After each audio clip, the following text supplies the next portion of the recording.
Pacific Glade is a quiet town, mostly. That's one of the perks of living so far away from everyone else. It's the kind of place where you'd let your kids wander long after the sun goes down. A place where you don't mind the animals coming out of the forest to nuzzle your heels and beg for scraps. We get next to zero tourism. Some people joke that we should call it Neverglades. That we're a blip on the map you'd never notice unless you were driving through. The whole town could disappear from the face of the earth one day, and the rest of the world would never notice our absence.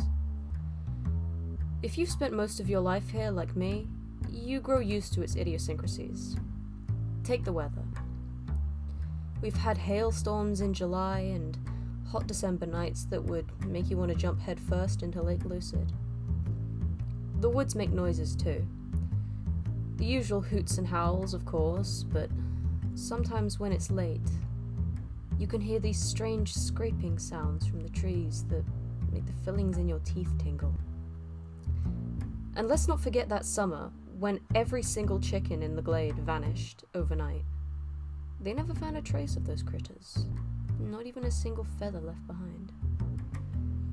Par for the course for the average citizen, but when you work here as a homicide detective, you notice other things. Bodies with unexplained wounds and markings, trails that lead nowhere, pieces that don't quite fit together, no matter how much you turn them. Eventually, you have to accept that not all cases can be solved. It's a shitty feeling, but that's reality for you. Some killers never get caught. Some deaths have no satisfying explanation. You take the good cases with the bad, and hope you leave the world at least a little bit better than you found it. The case that changed everything for me started out no different from all the others. I was driving down the highway in my police cruiser, flipping through radio stations on the dash, when Olivia Marconi's voice came crackling over my walkie-talkie. "You there, Mark?" she said. "We got a suspicious death at the gas station on Minnow Street. This one's got your department written all over it." I brought the walkie-talkie up to my mouth. "Be there in a sec," I said. "Try and keep the body warm for me." "Just get over here, asshole." I could usually tell when Marconi was messing with me, but there was no smirk in her voice this time. That didn't bode well. My smile fading, I stepped on the gas and rocketed down the highway towards the center of town. No matter where you go in the glade, drive far enough and you'll find yourself surrounded by trees. And not just any trees. I'm talking a full-blown forest, with twisted branches and canopies that make everything dark as night, even in mid-afternoon. The nearest town is a 20-minute drive through acres of wilderness. I remember growing up and hearing stories from the other kids, that the stuff we saw on TV was all propaganda, that there was nothing more to the world except an endless forest that branched out in all directions and swallowed up the horizon. Pretty morbid for a bunch of kids, but then again, kids are pretty morbid. I would know. I've got two of my own. It was getting late when I finally pulled up to the Minnow Street gas station, and the darkening treetops flashed with spirals of red and blue. The lot was absolutely packed with cruisers. Parking further down the street, I stepped out of my car and crossed the lot to slip underneath the police tape. Sheriff Marconi was speaking to a boy in a red cashier vest when I walked in. He couldn't have been more than 16. His skin was slick with sweat, and he wouldn't stop fidgeting. He kept wringing his hands together and wiping them on the sides of his pants in a constant, agitated motion. When Marconi saw me enter, she placed a hand on the boy's shoulder and said something too quiet for me to hear. She left him alone with his private trauma and came over to join me by the door. "Poor kid's scared out of his wits," she said under her breath. "I don't blame him. This one's a doozy, Mark. They've even got a federal agent investigating the case." "Seriously?" I asked. That was fast. I craned my neck, but the shelves were swarming with cops. I couldn't make out any unfamiliar faces. She shrugged. "Must have been somebody in the area already. He got here a couple minutes after we did." I'll go see what he's up to, I said. Maybe he spotted something our guys have missed. Be my guest, she grimaced. But brace yourself, Mark. It's not pretty over there. I tipped her a quick salute and worked my way through the aisles, heading towards the scene of the crime. It wasn't hard to find. Cops were streaming in and out of the shelves, ushering curious spectators away and trying to stifle the overall panic from other customers. I pushed through the mob and found myself staring down at a hopelessly mangled body. There was something unnatural about the way he was sprawled out on the floor. Something disjointed and almost a little spidery. I recognized the federal agent right away. He would have stood out in any crowd, easily 7 feet tall and slender as a pole. He loomed over the other cops like a statue. Everything about him was grey. Fedora, trench coat, even the pallid color of his skin. The smoldering tip of a cigar protruded from his teeth. He turned to face me as I approached. His eyes were a strange shade of purple that I'd never seen before. They seemed to spin in the overhead lights. Hi, I said, holding out my hand. Detective Mark Hannigan. Nice to meet you. The tall figure stared at my outstretched hand for a few seconds, then shook it. Same to you, he said. His voice had a gravelly quality, like his throat was coated with pebbles. Thin wisps of smoke escaped from his teeth and billowed around the end of his cigar. What should I call you? I asked after a few seconds of silence. For now, Inspector is fine, he said. But don't mind me. What are your thoughts on our friend here? I leaned down and examined the body. The man's face was hanging in flaps, jagged red streaks that had already begun to fester. The stench was something awful. His nose had disintegrated into a mass of gore and bone. The limbs sprawled across the tiles, bent backwards at impossible angles. In few places, chunks of blood-stained bone jutted through the skin. I'd seen some pretty grisly stuff on the force before, but this took the cake. Bile churned in my throat and I withdrew quickly from the body. Do we have an ID on the Vic yet? I asked. His license says Edgar Guerrera, although it's hard to tell if he's the man in the picture. His face is too disfigured. The inspector knelt down and traced the tiles around the body with one bony finger. He drew it back and rubbed his fingers together. A fine stream of shiny powder trickled to the floor. I frowned. Is that glass? I think so, he replied. He rose to his feet, brushing the powder off of his coat. Look at the way the body slumped. The lacerations, the broken bones. It's almost as if he went straight through a windshield. But that's crazy, I said. There's blood everywhere, sure, but no footprints or drag marks. If this was really a car accident, he either staggered in here after the fact or somebody else lugged him in. Maybe, the inspector said. But why go through all that effort? Whoever did this didn't even try to hide the body. He flicked some ash towards the crime scene. The body was splayed out across the tiles, limbs spread wide like a human starfish. Blood glistened in puddles under the sickly, fluorescent lights. It was messy and gory and awfully conspicuous. Whoever did this wanted the body to be found.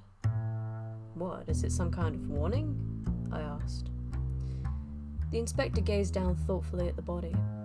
It's possible, of course. That's assuming this was murder. That someone left the body here intentionally. If this was just a freak accident, then we've got an entirely different situation on our hands. And that worries me. I'm not sure I follow you, Inspector, I said, but he didn't elaborate. He kept staring down at the body, purple eyes spinning, lost in thought. Shrugging, I took out my phone and snapped a few photos, trying to capture the scene from every angle, Marconi and I could get a closer look once I got the pictures back to headquarters. All the while, the inspector stood utterly still. If it weren't for the curls of steamy breath escaping from around his cigar, I might have mistaken him for a statue after all. Marconi was leaning against her cruiser when I left the store. I watched as she pulled a stick of gum from her pocket and brought it to her mouth like a cigarette. Marconi had quit smoking a month ago and had taken up chewing gum as a substitute. I almost never saw her without a wad in her mouth. She said it helped her relax, and who was I to judge? I walked over and joined her by the cruiser. "What did the kids say?" She snapped the gum in the back of her cheek. He was shelving some cereal boxes when he heard this loud, crumpling sound, like someone crushing a really big can of soda. He went over to the next aisle to check it out and found our friend, Mr. Guerrero, just lying there. He said he screamed for a few seconds before running to the bathroom to puke. His story checks out with a few customers who could get to talk about it. "Sounds like it happened in a matter of seconds," I said. "But how is that possible? Guy looks like he's been in a car crash. No one gets that mangled that quickly, let alone in a fucking gas station." Marconi turned her head and stared at the convenience store doors. The inspector had just wandered out, cigar tip still smouldering. He shoved his hands in his trench coat pockets and strode off down the sidewalk. His stride was strange. His body didn't rise and fall with each step. It stayed completely level, as if he were gliding along the ground. I watched the steady glow of his cigar as he turned the corner and disappeared from view. "What did you think of that guy?" Marconi asked. "I only talked to him for a few seconds, but he gave me the creeps." "He's definitely something," I said. Craned my neck, but the inspector was long gone. "Never seen anyone quite like him. Not a bad detective, though."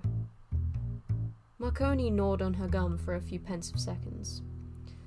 "Well, I hope we wrap up this case quick," she said. "I'll rest easier when the feds are off our backs." She spat the wad back into her hand and folded it into the empty wrapper. I stood back as she opened the cruiser door and hopped into the driver's seat. Before she left, she rolled down the window and gave me the dimmest of smiles. "See you back at the station," she said. Then she revved the engine and rolled backwards out of the parking lot. The coroner's office confirmed what we'd already suspected. The victim's wounds were consistent of those of a car crash. It wasn't the lacerations or the broken bones that had killed him. It was blunt force trauma to the head. That explained the mangled mess of his nose. But what it didn't explain was how a car crash victim had ended up sprawled on the floor of a convenience store. The security footage wasn't much help. It showed Edgar Guerrero entering the store and browsing the shelves, but after a few minutes the camera began to fritz and grow riddled with static. By the time it came back into focus, Edgar was dead. Sabotage? Had someone messed with the security cameras to conceal their involvement in his death? Nothing seemed to make any sense, and trying to find meaning in this case had me working late into the hours of the night. My wife, Ruth, called me a few times to make sure I was okay. I couldn't tell her too much about the case for obvious reasons, but Ruth was perceptive. She'd seen a couple of my cases on the news, and she knew how dark these things could get. I promised her that I was fine and I'd be home within the next few hours. She didn't quite sound convinced, but said she'd leave dinner in the fridge for whenever I got back. My investigation into the life of Edgar Guerrero brought up zilch. He worked at a car repair workshop down in the lower Glade, and doubled as the night janitor at Pacific High. He had a wife and 2 daughters, and went to church with his family on Sundays. I couldn't figure out why anyone would want to kill this guy. He was vanilla as they come. He had no obvious enemies. Nobody who harbored enough of a grudge to murder him in such a gory and visible way. Unless the inspector was right, and this was somehow a freak accident, which left us where? That line of reasoning made even less sense than the murder theory. By morning, I was a walking headache, and it only got worse when news of another dead body came in over the police channel. The officer seemed reluctant to describe the details, which could only mean one thing. This was a gory one. I thought back to the mangled mess of Edgar Guerrera's body and wondered what kind of fresh horror they'd stumbled into this time. There was no point in putting this off until later. Grabbing my jacket, I headed out the door and climbed into my cruiser. The body had been found on the front porch of a house in the Neverglade, down by Spokane Falls. The few details I could get over the radio were maddeningly vague. All I gathered was that the victim was young and female. However she had died, it was too gruesome to announce over the airwaves. I stepped on the gas and urged my car to go a little faster. The victim's house was a pretty little number. White fences, low-hanging eaves, a front garden laden with flowers of all colours. The falls crashed like pistons in the background. I drove up the driveway, talked for a bit with the officers on duty, and then got out of my car to investigate the scene. I pulled on a set of latex gloves as I did so. A pair of cops were standing together and muttering to one another by the front porch, and they stepped aside warily to let me through. The porch reeked of rotten body smell, and I had to hold a hand over my mouth and nose before I dared to go any closer. The victim was a blonde-haired girl in her late 20s or so. The entire left side of her body had collapsed into a splattery mess of gore that spread outward in all directions. One green eye still stared blankly into the distance. I knelt down, surveying the splintery remains of her limbs for anything out of the ordinary. It was difficult. My eyes were swimming, and I had to fight back the urge to retch. When I looked up again, the inspector was slouched in the doorway. His fedora was pulled low, and his face was framed by a halo of smoke. That damn cigar again. It was like an extension of his body. I almost couldn't imagine him without it. "Did the feds send you here?" I asked. "They can't possibly think there's a link between these cases, I mean, aside from their sheer weirdness." "I go where I'm needed," he said. "Right now, I'm needed here." It didn't sound like he was going to offer anything more, so I stood up and began peeling off my latex gloves. The officers who got here first said her name was Vivian Tracy. A couple of them actually knew her from around town. She volunteered down at the soup pantry and ran a reading group at the public library. Bright kid. Her neighbour was the one to phone us about the body. She said she was walking home from the supermarket and just saw Vivian lying there. Didn't get a close enough look to see the gorier details, but it sounds like she saw enough. The inspector nodded. "Do we know anything about the neighbour?" "Not much. She's getting on in years, so she likes walking to the store to get some exercise in her routine. Apparently she didn't know Vivian all that well, but she said she seemed like a nice enough girl. Not the kind of person someone would want to murder. Just like Mr. Guerrera," the inspector said quietly. It sounded like he'd done some research of his own. I cast another glance at the body. "If this even was murder," I said. I'd seen suicides leap from buildings before. I'd watched medics scrape viscera off the sidewalk. But there was no doubt in my mind that Vivian Tracy had fallen to her death. But how was that possible? The porch roof overhead was still intact. She obviously hadn't come crashing through it. And there was no way our would-be murderer could have dragged the body here. The splatter made it all too clear that this was the point of impact. "The hell is going on here?" I muttered. The inspector leaned down and tilted what remained of Vivian's arm with one gloved hand. Her skin was streaked with blotchy green patches. It reminded me of the grass stains my sons got on their knees after soccer practice. Is that significant? I asked him. Everything's significant, he replied, straightening up. You should know that by now. Steam trailed from his cigar in slow, almost thoughtful spirals. My head was starting to throb again, and the insistent crashing of Spokane Falls wasn't doing much to help. I rubbed my aching temple. It had been a long day and a half. Maybe things would start making sense if I went home and recharged my batteries. It was around 3 a.m. when the cell phone on my dresser began to buzz. I've always been a light sleeper, which is lucky for a detective. You never know when you need to be on your feet in a hurry. I fumbled for the phone and brought it up to my ear. This is Detective Hannigan, I said, keeping my voice to a whisper. Ruth was fast asleep next to me, and I didn't want to wake her. It's me, said the voice on the other end of the line. The inspector? The connection didn't muffle his voice, which created the unsettling illusion that he was crouched by the bedside, speaking directly into my ear. I rubbed my eyes and peered around the bedroom, just to be safe. How did you get this number? I mumbled. The inspector either didn't hear me or chose not to answer. I've been doing research down at the station. They may have picked up a lead on the Tracy and Guerrero deaths, he said. Could you head to the Skokomish Bluffs area and do some recon? I squinted at the clock on my dresser. I'm off duty, Inspector. Are you sure you can't ask one of the other officers? I'm pretty sure Marconi's out patrolling right now. No, it needs to be you, Mark, he replied. Call me when you're on the road, and I'll give you the specifics. Hang on, Damn it. The man didn't leave much room for conversation.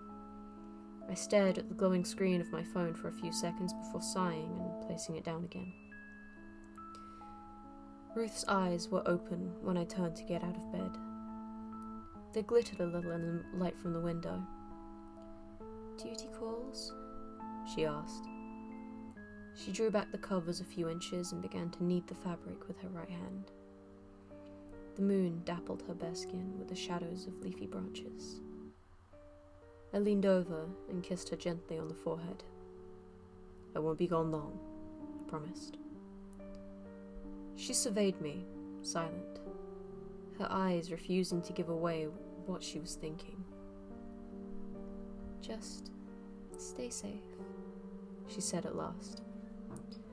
I told her I would, and slipped out of bed, grabbing my jacket from the bedpost and tripping hastily into a pair of work boots. I called the inspector as I headed outside and fumbled through my jacket pockets for the keys to my Camaro. Okay, I'm here, I said. Tell me what you've got. Both victims had ties to a high school teacher named Elroy Pickett, he replied in that strangely crisp voice. I glanced around again before slipping into the driver's seat. He's a botanist, teaches environmental science at the school where Edgar did his janitorial work. He's also a head volunteer at the youth group Vivian Tracy attended up until her death. I paused, waiting for more. That's it? I asked. You got me out of bed for a connection this flimsy? I'm sorry, Inspector, but there's nothing to even remotely suggest that this is a lead. People know other people. It's not so unusual for both Vics to have mutual friends in a town this size. The inspector let out an exacerbated noise that I can only describe as a hiss. But that's the thing, he said. They don't have anyone in common. I checked as many sources as I could, and as far as I can tell, Ellery is the only link between our victims. Plus, Ellery himself seems to have dropped off the radar. He hasn't shown up at school for the past week, and no one has seen him around town since then. He's holed up in his house doing God knows what. That's why I want you to do a little snooping. Scope out his home and see if he's up to anything suspicious. I sighed. Fine, I'll humor you on this one, but you'd better be onto something here. The voice at the end of the line was quiet for a few moments. I don't know if you believe in intuition, Mark, but every nerve in my body went on edge when that man's name came up on the database. One way or another, he's involved with this, and I intend to find out how. He gave me Ellery's address and hung up before I could get another word in. A real talker, that one. I shook my head and turned the wheel, headed towards the back roads that would take me all the way to Skokomish Bluffs. When I was a kid, the Bluffs had a reputation for being haunted. Indian burial grounds and such. You know how it is. But mostly, the Bluffs were just quiet. We almost never had disturbances this far out of town. The few people who lived here kept to themselves, and so did the animals who poked their heads out of the forest from time to time. This was off near the edge of the glade, where you couldn't walk 10 feet without stumbling into a line of trees. The view from the top of the bluffs was stunning. During my younger years, I used to come out here with my friends and watch the setting sun sink beneath the line of treetops. It made the entire forest look like it had gone up in softly burning flames. I drove through a couple acres of wilderness before the ground sloped upward and the trees gave way to grassy emptiness. The road beneath my tires was more dirt than pavement. From time to time, the occasional house would rise from the landscape and flit past my side window. Most of them had seen better days. Grimy, warped wood that glistened in the moonlight and shutters hanging askew. That sort of stuff.